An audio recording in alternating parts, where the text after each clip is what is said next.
Rain hammered against the rusted gate as I stepped onto the overgrown path, each drop cold enough to sting. The house loomed ahead, its windows dim and hollow like the empty eyes of something long dead but still watching. People in town whispered that it wasn't just haunted, it was hungry.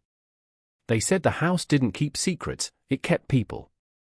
Anyone who tried to explore its corridors simply never returned, as if the walls themselves folded shut around them.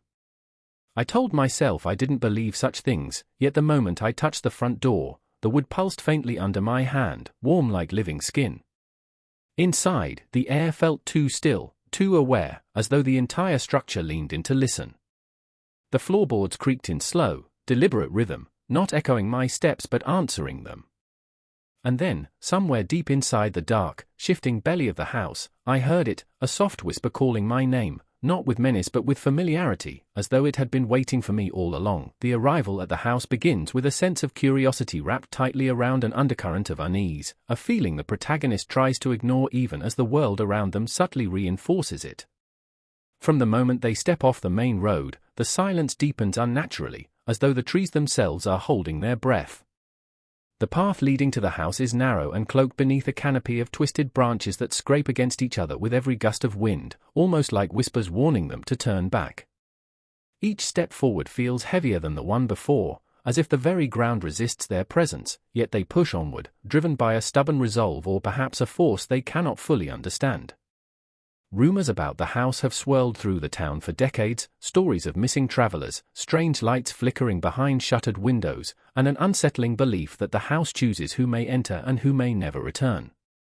Despite this, curiosity has a way of transforming fear into something almost intoxicating, and the protagonist finds themselves drawn toward the looming silhouette at the end of the path.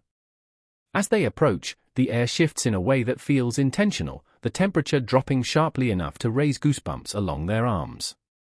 The house stands tall, far taller than it appeared from a distance, with its roof dipping like a hunched creature preparing to rise. Its windows stare outward with a cold, vacant expression, yet there is an undeniable sense that something behind them has already noticed the visitor's presence. The wind seems to die completely the moment they set foot on the porch, leaving behind a stillness so absolute that it presses against their eardrums. The wooden boards creak beneath their weight, not in the random pattern of old timber settling but in a slow, measured response, almost as if acknowledging each cautious step. The protagonist pauses, feeling the weight of the stories they once dismissed, wondering for the first time if the house truly holds a consciousness shaped by the souls it has swallowed. Their hand hesitates before reaching the front door, the brass handle cold enough to burn at the touch. The door shows no sign of weathering despite its age, as though something has been preserving it, protecting it, or perhaps feeding off those who dared to grasp it before. The moment their fingers close around the handle, a faint vibration pulses through it, subtle yet unmistakably alive, and a chill travels up their arm, settling deep into their chest in a way that feels more personal than physical. It is in that moment that the protagonist realizes they have already crossed a threshold far more significant than the one waiting beyond the door, though they continue forward, unaware that the house has already begun to study them and shape its intentions around their arrival. The shifting rooms mark the moment the protagonist realizes the house is not merely abandoned but alive in a way that defies logic, bending itself with deliberate intention. At first, the changes are subtle enough to be dismissed as tricks of the dim lighting or the disorientation of stepping into an unfamiliar place. A hallway that seemed only a few feet long now stretches farther than it should, and a doorway glimpsed from the corner of the eye appears to vanish when approached directly.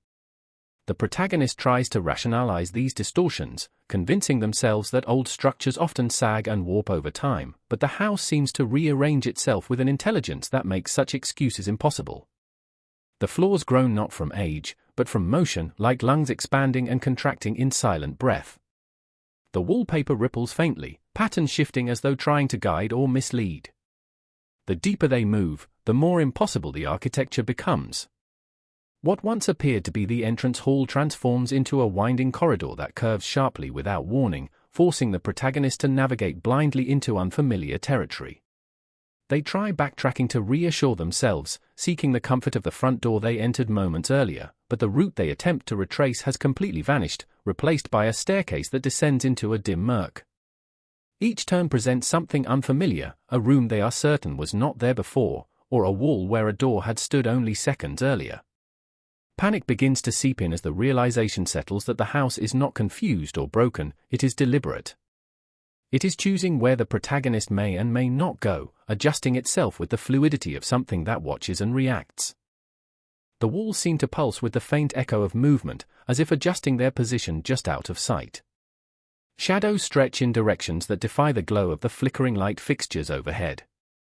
Even the air feels different in each new space, heavy and stagnant in some areas, cold and restless in others.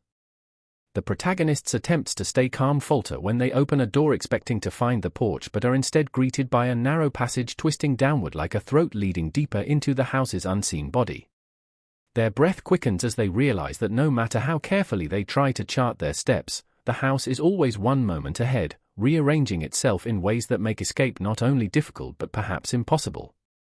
With every shift, they sense the house learning, adapting, and tightening its hold, as though the structure is slowly sealing them inside a maze built from its own dark desires. The whispers begin so quietly that the protagonist initially mistakes them for the settling sounds of an aging foundation, the kind of soft groans and faint murmurs that old houses often make. But these sounds carry a texture unlike wood or wind, they have rhythm, intention, and the unmistakable cadence of speech. At first, the voices drift through the walls as indistinct murmurs, barely audible but persistent enough to gnaw at the edge of consciousness. The protagonist pauses, straining to understand, telling themselves that fear is making their imagination hyperactive, but the whispers grow clearer with each hesitant step deeper into the shifting corridors. The words are fragmented, like echoes of conversations from distant rooms, yet there is something disturbingly familiar in the tones. It is not until one whisper curls out from the darkness and forms their name with chilling precision that the protagonist realizes the voices are not random sounds but targeted calls meant specifically for them. The air grows heavier as the whispers intensify, weaving through the halls like invisible threads that tug at the edges of memory. Some voices sound as though they belong to strangers, but others carry the warmth of people the protagonist once knew, voices from childhood, from friendships long ended, from loved ones lost to time. The most unsettling part is not just hearing them but feeling their emotional weight. A laugh echoes down the corridor, one that belonged to someone the protagonist hasn't heard in years, sending a shiver through their spine. The whispers begin mimicking tones of comfort, coaxing them forward with promises of safety, urging them to turn corners they would rather avoid. It becomes impossible to determine whether the voices are sentient illusions or remnants of those who entered the house before and never left. The protagonist tries covering their ears, but the whispers continue, resonating from within the walls and beneath the floorboards, vibrating faintly in their bones. Every new room amplifies the sensation that the voices are following, circling, watching. Sometimes they argue with each other, overlapping in frantic bursts as though fighting over what to reveal. Other times they go silent all at once, leaving an oppressive stillness that feels like being observed by unseen eyes. The protagonist's mind races as memories blur with present sounds, unsure whether the house is pulling from their own thoughts or if something trapped within its structure is reaching out. The realization settles slowly, dreadfully, that the whispers know more about the protagonist than they should. They do not sound like spirits in pain but entities with purpose, entities shaped by the house, using the comfort of familiarity to lure their new guest deeper into a place where leaving is no longer a simple choice. The living portrait becomes the moment when the protagonist realizes the house does not just react to them, it studies, observes, and replicates them with unnerving accuracy. It begins when they enter a narrow room illuminated only by the faint glow of a single antique lamp. The light flickers with a weak, amber pulse, revealing a large portrait hanging on the far wall. At first glance, the painting seems ordinary, though unsettling in the way old portraits often are, depicting a somber figure dressed in clothing far older than the house itself. The subject's face is partially obscured by shadow, making it difficult to identify any distinguishing features. The protagonist feels an instinctive discomfort, the kind that comes from being stared at for too long, even though the figure's eyes appear to be downcast. But as they step closer, trying to examine the portrait more clearly, a chill runs through them. The face seems slightly different than before. The angle of the jaw has shifted. The curve of the mouth appears less neutral, more knowing. They blink, assuming it is nothing more than a trick of dim light, yet the change is unmistakable.